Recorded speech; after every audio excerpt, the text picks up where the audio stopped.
have to admit I have this guilty pleasure that it's fun to kick young butt out there. How you doing? Hey, there we go. I can hear. We started without you, I'm afraid. We do episodes called Bad Stuff where we talk to each other. So we're doing one of those. But brilliant! How are things? My ears were burning there. I knew somebody was talking behind my back. Well, thank you so. Oh, go ahead. No. Go ahead. Well, thanks so much for coming on. And yeah, if you've not had a chance to listen to us before, we're fairly relaxed and talk about all things life, not just about running. So, the conversation goes in an unusual direction. We're more than happy for that to happen as long as you are. All right, I'll try and remember to go off tangent every once in a while. But have you got any questions for us or anything you'd like us to highlight in particular? Or No, not at all. Just don't talk about how I'm feeling right now. Got a whole pile of injuries. I don't know. I went for a run in Ushuaia a few days ago. Where? Ushuaia. Ushuaia. It's the end of the world. In the end all of the world, way down there. And that's a great way to start a story. I went for a run in Ushuaia the other day. Well, I hadn't run in 3 weeks because I was on a cruise to Antarctica. Not a big boat. No big quarter-mile track or anything on top. Yeah. And I said, oh boy, finally I got to go and run. And I picked out a nice place, that looked like to be about 3 miles away. And it was a really fun run, great scenes and a big hill climb. But I finished, my right foot was hurting and my abdomen was hurting. And a couple hours later, basically every injury I've ever had in the last 2 years was hurting, except for my hamstrings. Well, no, even that's starting to hurt now a little bit. And do you think that's crazy because of the conditions or because of the cold, it changes the body or? No, it just doesn't seem to make any sense. I figured after 3 weeks I was going to be so healed from everything that, I was going to be able to just kind of ramp up. I'm still hoping that'll be the case, but boy, and it was worse the next day. And the next day that was even worse. And I had to go to the airport and dragging my luggage. I could only take shuffle steps. It was. Oh God! Oh no! Well, we're bringing you on to kind of hold you up as just an example of like godly running ability, and you're shuffling around. Around the airport. It's gone terribly wrong. You guys. Well, if you want to kick me out, that's they did that at the London Marathon this year. Nobody asked me what kind of shape I was in, and so they planned all kinds of to-dos with interviews and stuff, and they had this really nice mural on the wall featuring my portrait. And so I got there and I said, "Oh no, I'm not even planning on running." Oh, okay, you're out of the interviews. So there were two media events I was kicked out of, and they quick scrambled and got somebody else. Wow. There's only one people who could run, so I'm expecting you guys to kick me off this cast. Oh no, at all. Yeah, you're perfect for the podcast. Then no one can. We were just comparing about the injuries that we've got. So. Well, I think we'll start with back then, Nick. Talk to our editor, Nick, but for the listener who's just come in this conversation, because I think we're just going to start where we started talking to Gene. We've got Gene on the podcast because he is the world record holder at the marathon for the age of 70, having run was it 2:53? Something in the 2:54. And he's also got the 50K age world record podcast. That's a world record. So welcome on the podcast, Gene Dykes. Yay! I'm glad to be here. If you can't run, you might as well talk about it. Yeah, absolutely. That's all we do. So take us back. When did you start? When did you consider yourself a runner, or when did you get into running? Well, it's funny. I just went out for a fun run when I was about 12 years old. This is back in the early 60s. Nobody ran then. I mean, the dogs went berserk. And people stared and said, "Why are you, running in pajamas?" If I had sweatsuits on, it was just, it was crazy. but I enjoyed it. So I kept on going out farther and farther, trying to run to girls' houses that I was interested in, you know, and they were never impressed. So high school track came and decided to, hey, I enjoy running. I might as well run on the track team. And nobody else would do the 2-mile run. So I did that. And I thought I was pretty good. I was wiping everybody up. And then it turned out it was because it was the first year they ever ran the 2-mile event. And all the good runners stayed in the mile. The next year, everybody blew away whatever times. The 2 miles was a distance, a common distance. Yeah, but by then I was in college, and I, told the track coach I was, a standout 2-miler and miler and so on. I stunk up the joint, something awful. I mean, I was just not a very good runner. So it was a real comeuppance for me, realizing that I wasn't a very good runner after all. So I taught myself triple jump and high jump, intermediate hurdles, and I really helped out the team. But it didn't matter. The coach already hated me, and he wouldn't help me at all. So, but that was important for my later running career because I knew I was such a terrible runner that I never took it seriously, and I never raced after that. I stuck to golf and bowling, which I was really good at. So, were you socially running then throughout from after college, or? After college, I just run when I felt like it. Go out and, sometimes I'd start out with 1 mile, then 2 miles, then 4 miles, and sometimes they'd make it all up to 20. I could never get past 20. I mean, 20 miles, that was just like, no, there's no way I could ever run a marathon. I could never make it past 20. And that's how it was. And finally, I was about 50 years old, and I tore the upper hamstring connection.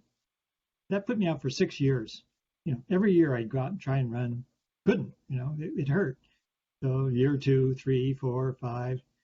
Finally, 6th year, some guy said, "Hey, we got a running club. Why don't you come run with us?" And I said, "Well, I'll give it another try." And it didn't hurt. So I started running with them. And, it's all about falling in with a bad crowd. and at that off my running career was just randomly meeting these group of guys who like to go run races. At what point did you realize actually you were now quite good? Well, certainly wasn't immediate. I realized I was certainly a decent runner. Of course, already I'm in my 60s, and so competition is already starting to drop off a cliff.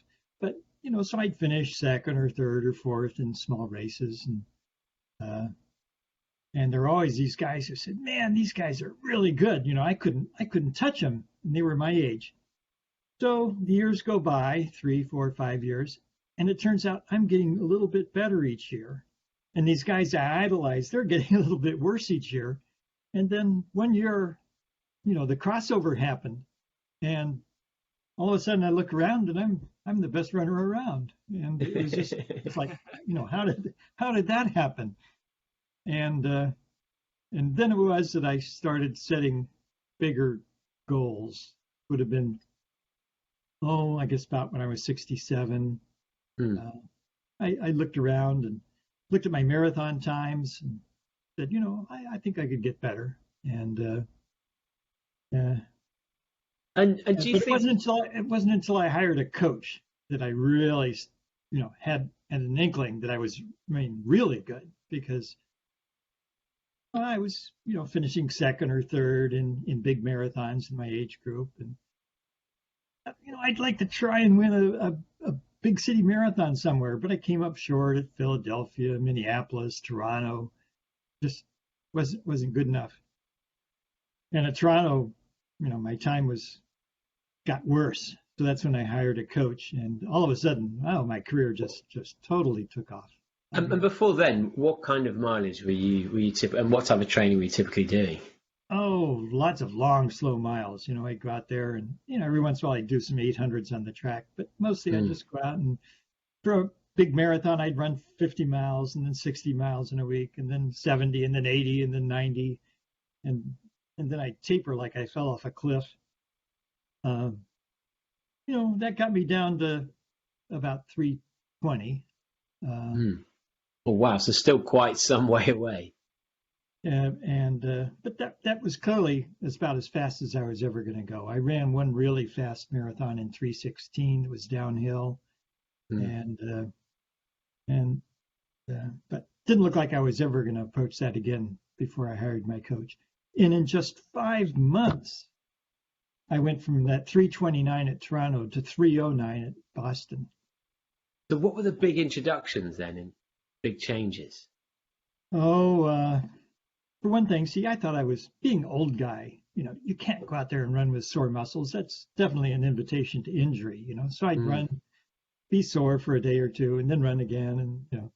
But he had me running 6 days a week, and I was always hurting in the morning coming down the stairs. Like holding onto the banister, and I'd read what he had on tap for the day, and it was invariably like, "Are you shitting me? He wants me to do that." Oh, it was just, and I'd go out, and in the first mile I was guaranteed. I thought there's no way I can do this workout.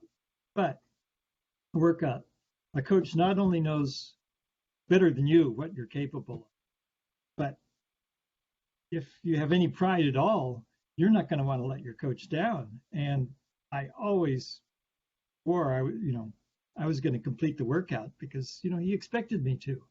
And was the experience with coaching people who were older, or was he just applying the same marathon training? No let up. Basically he would take your 5K or 10K times and go off that. And of course, I wasn't running 16-minute 5Ks, more like 21-minute 5Ks. And so he would always do, some percentage off that. But no, I don't think he cut me any slack for being old. Because when you said that, it just coming back to before you had a coach, that the people with their times were coming down and your times were coming up. Why do you think that was? Why do you think theirs was deteriorating and yours was improving? Is it because of the level of training you were doing, or do you think there was something else there? Well, no, I think it's a universal truth that somebody once said no matter when you start, you've got 15 years of good running. And these guys have been running all their lives, and at some point, you start going downhill. And I didn't run my first marathon until I was 58. So I had 15 years to improve before I started getting worse. And do you get a sense that is that because of muscle and like joint wearing, or is it? Do you think it's motivation starts to wane, or what do you think it is about? Period. And it almost seems to be a given that you just can't keep improving more than that amount of time. I mean, look at everybody who's won the Chicago, Boston, New York, London marathons. Where are they today? Shouldn't they be my competition? Heck no. Most of them can't run anymore. If they do, they can't break 4 hours. I mean, these are guys, who won the Olympics and Boston marathons, and they can't run worth a ding dong. But are they? Do you know then? So, because that's the thing I've always wondered, whether people like the Seb Coes of the world and, as you say, the marathon runners, whether they are still trying to train intently, or whether it's because they've achieved their pinnacle, or because they know they can't achieve their pinnacle, they've lost the will to train hard. Of course, some would be that way, but certainly there are, some out there that if they could, they would still be out there running. And it not only affects absolute performance, but relative performance too. I mean, it's very rare that people can stay on top of their age groups, more than a certain amount of time. There's one noticeable exception, Joan Benoit Samuelson. She is incredible. I mean, she finished #1 age-graded score at the Boston Marathon in 2019. I mean, after all the years of hard running she's put in, she's just amazing. Because actually, in some respects, it's quite a depressing message. Is that a lot of people listen to the podcast be like, Yeah. I'm on year 60. Yeah, I can hear you. It's all over. It's down here from here. Well, I try and convince. It's a hard sell, but people, I hear it all the time. Boy, how can I run like you when I'm your age?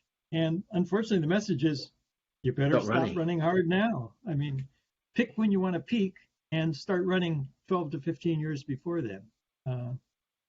And it's so much better. I mean, people try to compete against, Olympic runners when they're young. I mean, why not just run for fun when you're young? And when you get older and half your competition is 6 feet under, then you can come out of the woodwork and take the world. This is going to be the key to me podiuming. I need to quit now and then come back to it. You quit a long time ago, Jody. I mean, you've been subconsciously knowing this was a rule for years. and do you, because a lot of the running club Heathside that I run with, they've got a considerable number of gentlemen who are in their kind of 50s who are running extremely good times and who are still training very hard. But actually, they've said to me, I'm thinking of like Chris and Gavin who are listening, that they noticed that actually a session stays with them longer, like a hard session. And so instead of doing the 2 to 3 sessions a week, like a tempo and interval, or maybe even a park run or a cross country, they would be picking their battles on when to actually go deep and to push and train really hard. Do you find that rule is similar for yourself? Or? Well, this is my 15th year. I really haven't had a chance in the last 3 years to make a go at that. What with COVID and injuries and all, there's just not a chance. I'm being the optimist. I'm hoping I can head off to London next fall and give it a go. And do you do any things that you think are good for protecting yourself against injury, or is injury a constant battle? I've been, until the last 2 years, I've been pretty injury free. And I was kind of famous around here for saying, that's because I just run, I don't cross train, I don't stretch, no core exercises, no weight training, no special diet. I don't do any of that stuff. I just run. And it worked for a long time. But now I drink. I've never said you shouldn't do those things, but only if you have a specific need that you can perceive. And now I'm seeing some specific needs. Somehow I've got to strengthen up my core here, because that's where everything's going on: abdomen, groin, upper hamstring, back. Everything's falling apart. So, but maybe it's because it's year 15. Yeah, because do you think there is a truth in that you can almost get away without having to do a lot of the maintenance that the body requires while you start running and build the mileage up, but then you get to a point where all these issues just concentrate and suddenly injuries pop up and you do need to do a lot more maintenance? Could be. I'll be experimenting with that. I'm going to take, after that aborted run last week, now I'm going to take 2 weeks off and, start working on some strengthening and so on, and then really ease back into it. Fortunately, I don't have any really big races going on for a couple months. And so what is it like when you're running like a 254, and do people react around you in a different way to how they react if they're being overtaken by a younger runner? Well, I'll tell you one thing. You get to the start line and, most of your training is done at, between 7 and minutes per mile, 8.5. I mean, you can translate. That's right. You guys run miles. Okay. Yeah.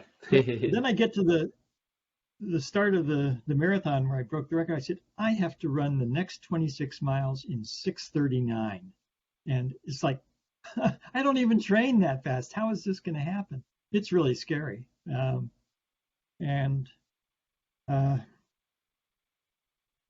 So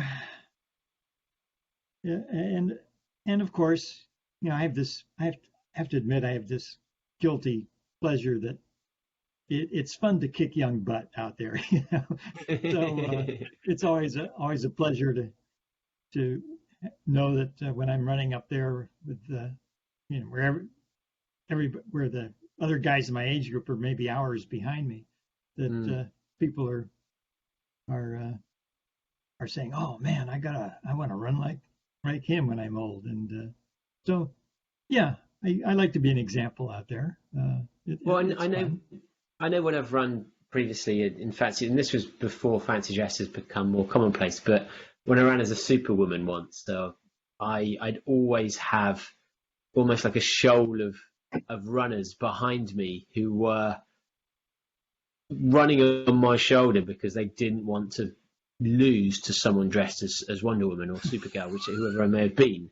Do you have a similar thing where do you see people physically change and react when you go past them, being like, Christ, I've got to beat that guy? Or Well, I know what you're saying because I remember when I first started running. This was before women started being the majority at marathons. But yeah, somebody get passed by a woman, and whoop, all of a sudden they pick up the pace, and a couple times I could tell somebody didn't like getting passed by somebody with gray hair, and I don't run it in. Somebody told me once that how it used to be if you lost to a woman, it was called being chicked. So somebody told me when I pass somebody, I should say, "You just got geezered."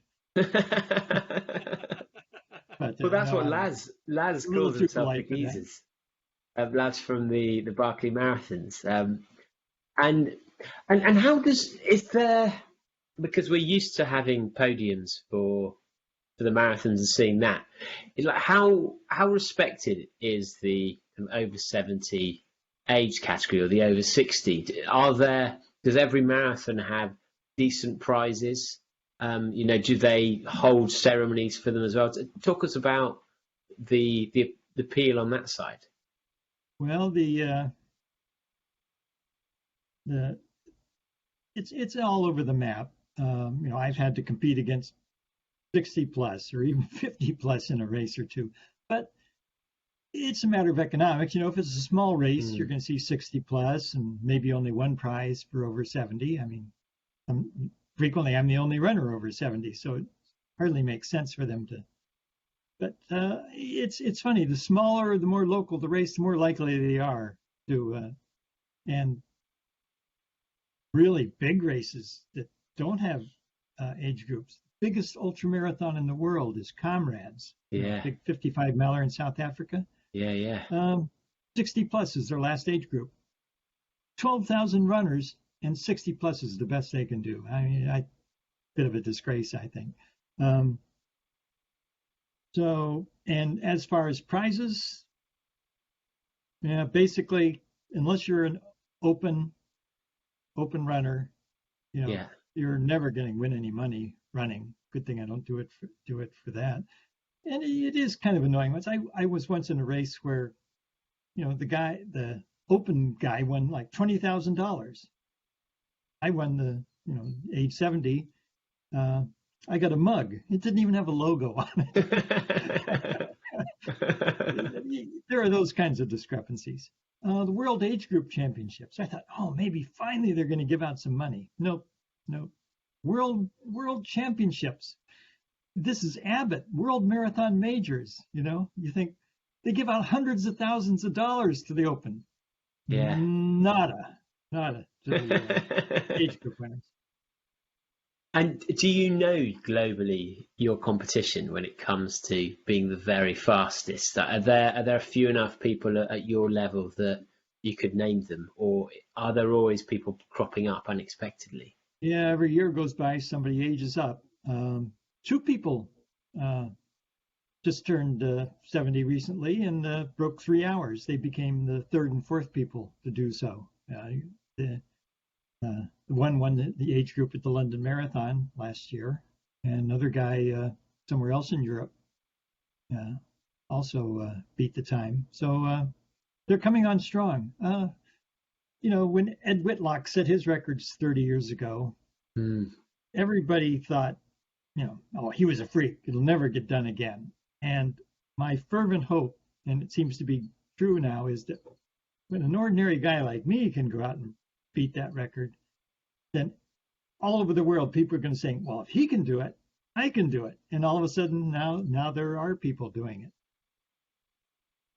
And would you say your nutritional needs are the same as younger runners? Oh, I think so. I don't concentrate much on diet. People say, do you have a special diet? I always say I have the seafood diet. And except, for race day, I think nutritionally, I have to say most people eat too much. They eat too much all the time. Of course, who doesn't?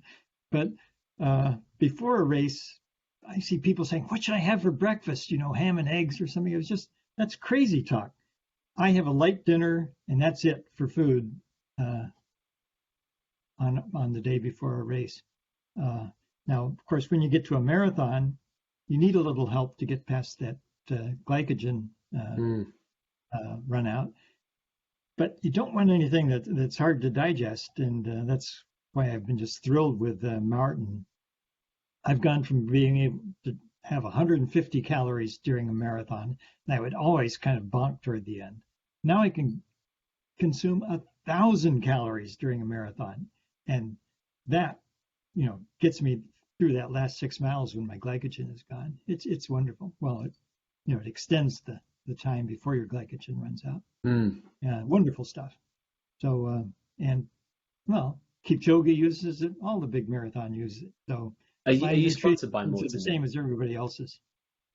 Are you sponsored by Morton? No. Have any sponsors come forward? Maybe they've been nice. They've sent me some free boxes now and then. I kind of hope that they're the one company that, if they wanted a spokesman who would just, I do it anyway. Maybe they know that. Maybe, hey, this guy touches free all the time. So no reason to help out there. But what a great product. Now, I've always thought when I get older, and I'm in the process of this now, I've got an earring for the first time this year.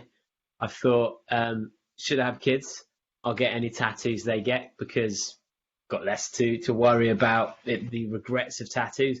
But I've also thought at some point it would be great just to properly dose up on performance-enhancing drugs and just see what happens. just because it's not like I'm going to be banned from competition for that long, and actually no one will notice anyway. Like, is there a little bit of you thinking, well, another few more years, why not give it a bit of a go? Yeah. I mean, everybody, it's sort of like, man, I wonder how good I could be if I did that stuff. Like probably everybody else is doing it anyway. Obviously, I don't have any desire to. Obviously, I can't afford to, because I'm still competitive, and it would just be awful if I were caught doing something like that. There's no chance of it. So, and I've been tested, 2 or 3 times. And when I first made a name up for myself, they came in unannounced. It wasn't even like after a competition. They just showed up in my back door and said, "We're giving you a drug test." Oh, really? Which race was that? They never do that. They never do that for almost anybody. And somebody must have said, "Hey, there's just no way this guy can do what he does." And we've never I'm heard not of it good. Before. It was one of those cases where people think you're an overnight success, but I had been building up my times, gradually for years. Shouldn't have been any surprise if anybody had done a background investigation. I mean, it's a huge compliment, if anything. Yeah. Well, it was right after I'd been gardening all afternoon, so they had to wait around for an hour before I could drink enough water to provide them with a sample.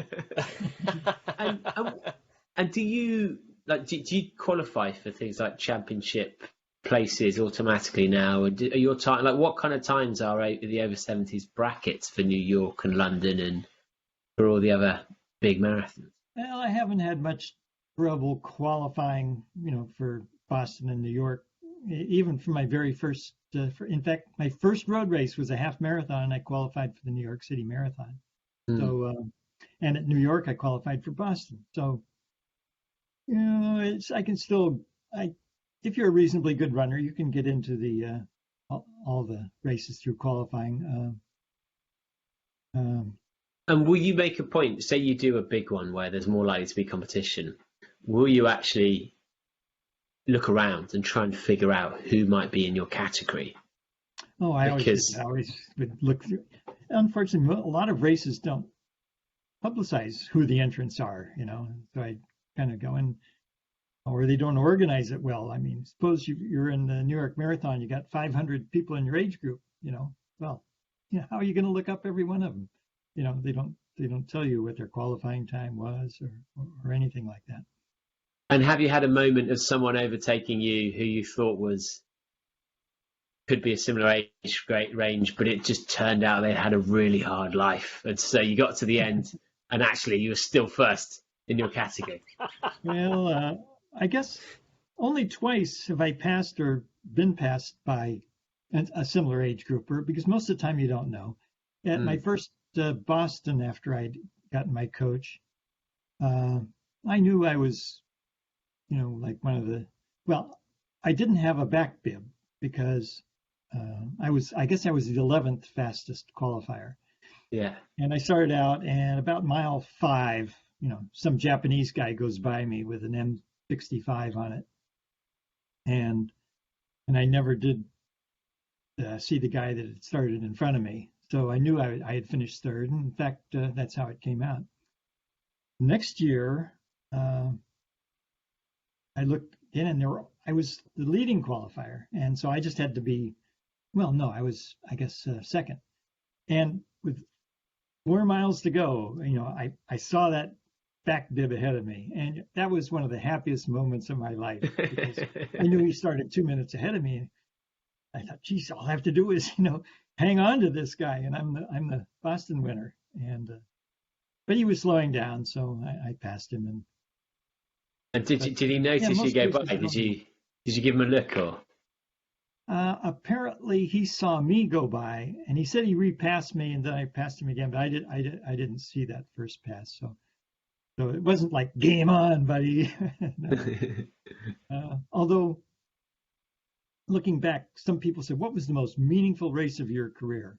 And it was just a few months after hiring my coach. And it was a cross country, 8K, I think. And I was running along, and you know how that you've run a good race, and the devil starts whispering in your ear, you've had a good race, you can ease off now, it doesn't make a difference. And then some guy with a back bib of my age group passed me. And all of a sudden, I said, I am not going to let this guy beat me. I didn't know what place he was in. I thought I have a chance for third place. And, here I am. I'm just looking for third place in my age group. And I matched pace with him for a little bit. And then with about, 3/4 of a mile to go, I picked up the pace a little, and then convinced he was right behind me, I picked up the pace some more. I went so many levels beyond whatever I thought I was capable for. It was total torture, but I refused to give in. And that was the first time ever that I proved to myself, when it comes down to it, you've got what it takes. I did finish third. And so just finishing third in a race like that meant far more to me for my career than any other wins. And if you were, do you get a sense of how fast you think you could have been if you'd have started your 15 years of running when you were 18, say? I did. I was terrible. I had coaching, and I was a terrible runner. So people say it must be in the genes. Well, clearly I've got something going on there. But yeah. And what do you think the difference is then? Until I was old, really. I mean, I was, I could probably run a 3-hour marathon when I was younger.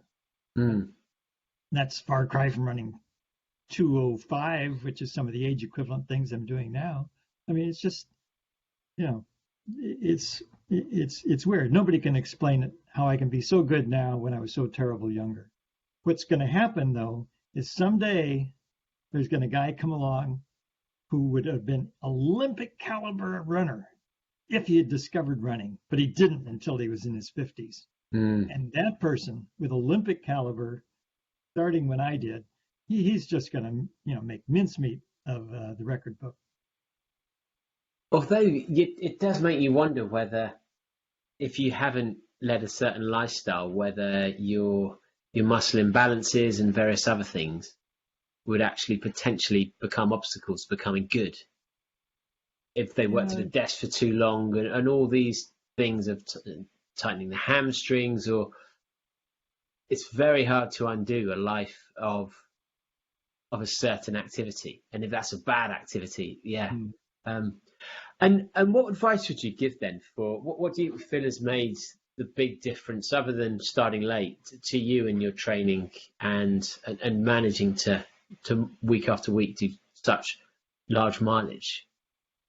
Well, of course, one indisputably important factor in advancing my running career was I retired, and that's why it's so great running when you don't have those. You got 8-10 more hours a day to do whatever you want, and so I always tell people, save up, make sure you got monies, because you can have a blast when you retire. So that's another big difference between young and being old, is you can make running number one. Whereas when you're young and these guys are beating their brains out trying to beat, Olympic athletes, they've got jobs, they've got family, kids, work. It's just, it's better to wait. So we've got quite a few questions from the Do Banners. Some of them serious, some of them less so. The first one's from Ben Pitfield. What do your family think of it, and are they fully supportive? Well, it came on gradually with them as well. So it's not like all of a sudden, they discovered I was a good runner. My wife still works. So, people say, does she go to your races? Pretty rarely. One time I said, hey, how about going to the Paris Marathon? She was all over that. Yeah, you've got to be exotic. They've got to be exotic, abroad, luxurious. No 10K around the corner. And every once in a while, I'll try and do a race in someplace interesting. I did the Reykjavik Marathon one year, and we toured Iceland for the week before. What a wonderful vacation that was. Iceland is just incredible. And, I loved it so much I went back for another race there a few years later. So she's gone to a couple. But she works. She works real hard. She hasn't retired. So I also say, she works, I play. It's a good deal. So a question from Mick Fenwick. Less serious one. So as a famous gene, which other famous gene are you most like? Wilder, Hackman, Pitney, or Simmons?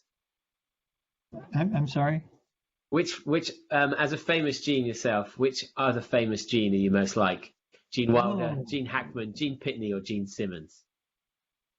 Well, I don't think Gene Simmons. I don't know. Gene Hackman. Similar energy levels, maybe. Yeah. Let's see. Who's the one besides Gene? Don't forget I'm old. Why isn't Gene Otchford in this list? Gene Pitney? Having to Google that myself. Oh, apparently he's a singer. Singer Gene Pitney. 24 Hours from Tulsa, if you know that song. Yeah. I think his name was.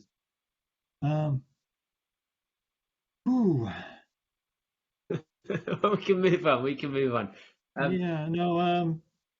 The short answer is no. I've never looked at another gene and said, "Oh man, we're peas in a pod."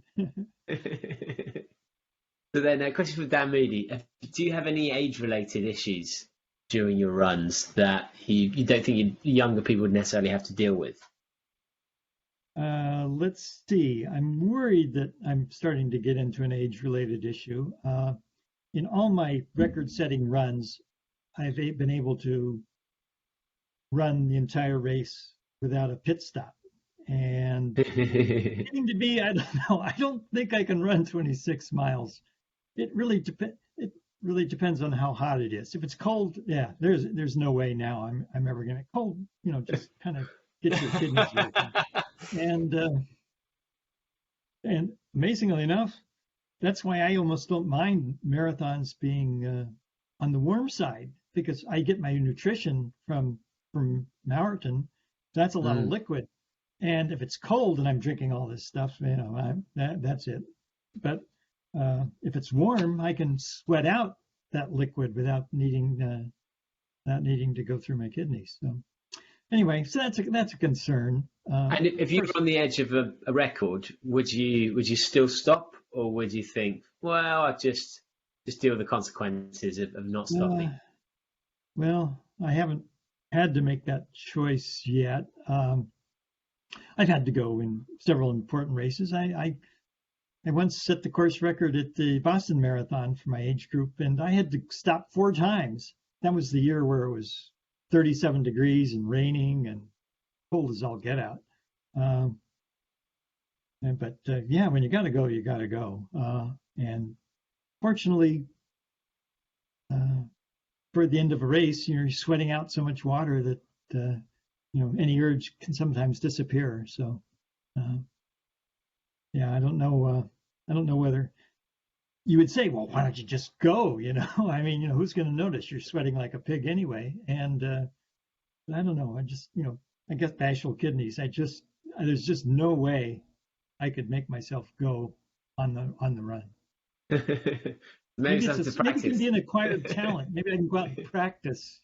It can be done. Famous in the neighborhood. I speak with quite a bit of experience. It definitely can be done. So, question for Marie Ellis. Do you think your running style's changed since you were younger? My style? Yeah, I still do crazy stuff. I've always my primary motivation has always been see if I can run further than I did before. And when I was younger, I couldn't run faster than 20 miles. Now I can run over 200. So that's another difference. I can run 10 times further now than I could when I was younger. So you've done the 200 ones, have you? I've done 7 or 8 200 milers. Yeah. Wow. Okay. Amazing. And how did you? I'm assuming you're probably the only person in the latter categories to be doing that, or are there a few others as well? Let's see. There were a couple others. I mean, I don't know if he's done it since he was 70. At the longest one, which was the Moab 240, I ran 238 miles. And I finished an hour ahead of the cutoff. That was, I didn't want to finish any faster than that. There was a guy who was 68, I think, 69 when I did that. This guy was 67. He beat me by 27 hours. I mean, just like, And the next year at the Tahoe 200, he beat my time from the year before by 16, 18 hours. Wow. So, I don't train for ultras. I don't train a lick for ultras, except by doing them. Each race is training for the next one. But, I mean, he probably devotes his time. I could probably, wipe him off the earth in a marathon. But he trains for ultras, and he's good at it. And, maybe I'll give up road racing and concentrate on ultras. But I don't know. I've got these 2 itches to run faster and run further, and I'm not happy if I'm not trying to do both at the same time. And do you have any tips? What do you think? In order to get faster, what's your plan of action? Oh, well, if probably concentrating on age group records. I mean, it doesn't matter how old you get. You're only competing against people the same age. They may have died 30 years before, but the records are out there, and I'm only a year and a quarter from aging up to age 75, and undoubtedly I'll start looking through the record books and making new goals. Right now, Ed Whitlock, he ran a 2:59 at age 74, I think, and I'd certainly like to try and beat that next year. I'd like to make, even if I can't break 2:54, I'd certainly like to break 3 hours once more. But Ed Whitlock, I just want to say, this guy was so good. I mean, everybody says, "Oh man, nobody will ever beat his marathon records." Well, I've been beating them, but I can't beat any of his other records. And he holds 35, age group world records. I can't come close to touching almost any of them. He was fast. I mean, half marathon, 15K, 10K, 5K. Just unbelievable. No chance at all. Yeah. And do you think now? Do you think you'll ever let go of this itch, or do you think you'll always be looking for that next record, the 76, the 77, the 78? Oh yeah, I could easily see giving that up and just concentrating on trail running. So much more fun. But not there yet. And there's just so many ways to enjoy running. If one goes away, there's another way to enjoy running. So I'll go right to it. Won't look back. Amazing. Well, thank you so much for coming on the podcast. Have you got any other questions, Jody? No, I don't think so. I think we've covered everything, haven't we? I think I was really interested to hear about like the role of your coach and what you've done. But I think your message is really just clear about it's about having a target and it's about volume and I just love the fact that you haven't done any stretching or core work at all, which is brilliant. Yeah, people are always amazed at that, but clearly it worked. And the message here is you can have a blast running when you're old, and you don't have to choose between roads and trails. I think my coach thought I was nuts when I kept signing up for these long ultras, but I think we're both on board with the fact that they feed off each other. And marathon training is enough to get me to run ultras, and ultras give me, a really good base. I don't need to do 12 weeks of training for a marathon because I already have the mileage. I can just concentrate on speed and get geared up for a marathon in weeks. Yeah, it makes a lot of sense. Well, thanks so much for coming on the podcast. Good luck with taking down the rest of Ed's records, and maybe see you in London at the next marathon. Yeah, I'll be there. Hope I can do a little better than this. Do you realize I ran my worst marathon by over an hour at London this year? That's London for you. It's not a fast score. That's running when everybody tells you not to for you. Yeah, fair enough. Well, we'll hopefully see you there in October. Thanks so much, G. All right. See you guys. Great. Take care.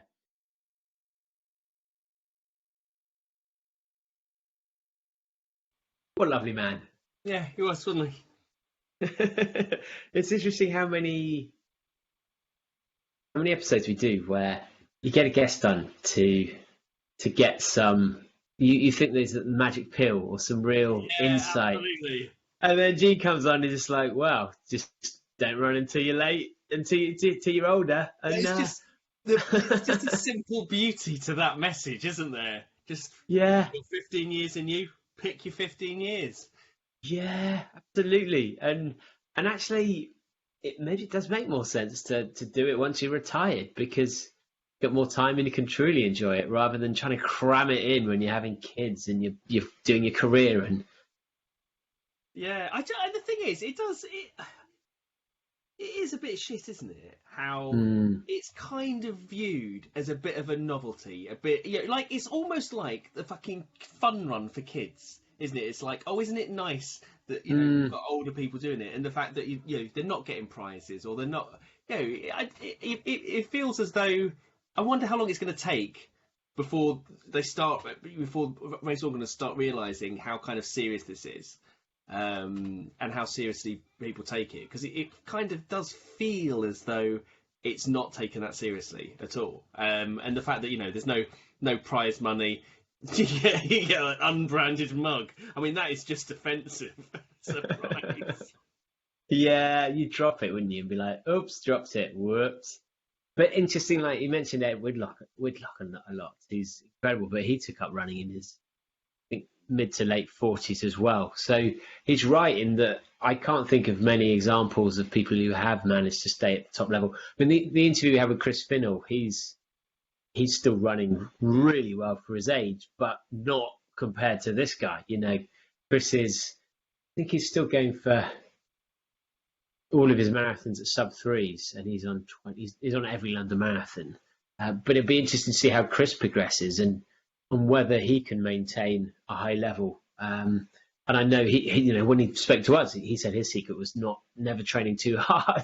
It was always just. We love that. We love that. Yeah, lots of steady miles. But yeah, and simple message, but also in some ways depressing message. But it's just so fun, isn't it? We always we're talking about the importance of strength training, towards the core, all these different things, and then we get people on who literally don't do any of those things.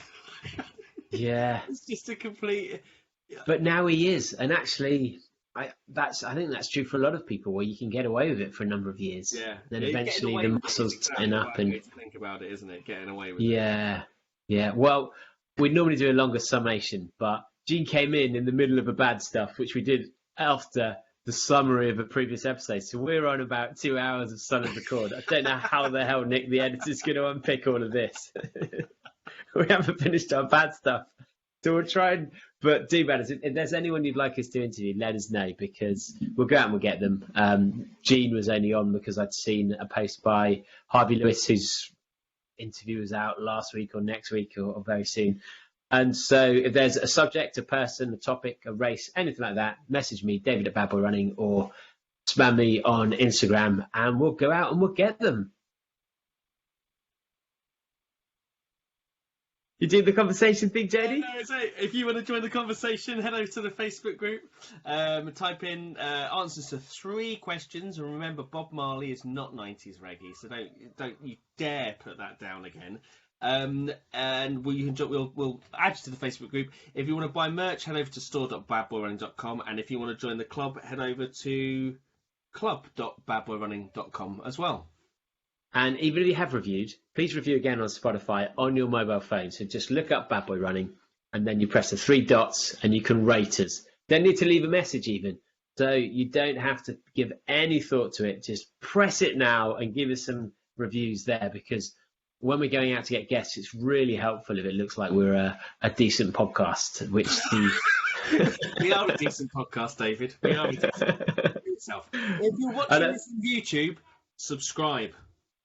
I mean, no one believes this is ever going to make it onto YouTube, do they? I mean, we're like 7 years into talking about our YouTube channel. Our YouTube channel is about to explode with activity. You're going to see. We're already getting negative comments on pretty much everything. So please don't add to them. But thanks for listening, guys, and we'll see you next time. But I've also thought at some point it would be great just to properly dose up on performance-enhancing drugs and just see what happens.